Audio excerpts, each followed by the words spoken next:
guddida fulinta ee xisbiga cusub ee barwaaqada PP ayaa maanta yeeshay kulankoodii ugu horeeyay shirkan oo ay shir gudoominaya ra'iisul wasaaraha Itoobiya Dr. Abiy Ahmed iyo ku-xigeenkiisa ayaa lagaga hadlayay dhowr ajando ay ka mid yihiin nabadgelyada, qorshaha horumarinta dalka 10 sano iyo arrimaha doorashada la filayo inay qabsoonto bartamaha sanadkan.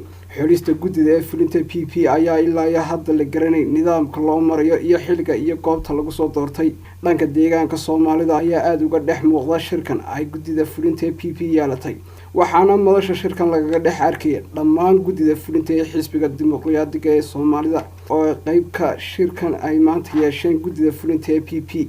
waxaa kaloo xusid mudan in dadka falanqeeya siyaasadda Itoobiya iyo sharciyada yaqaanada Itoobiya ay calaamad su'aal saareen sharciyada uu dalka ku hogaamin karo xisbiga cusub ee PP maadaama uu burburay xisbigii talada hayay Saddam Hussein Hurre. warbaahinta madaxa bannaan ee VOS News magaalada Hargeysa.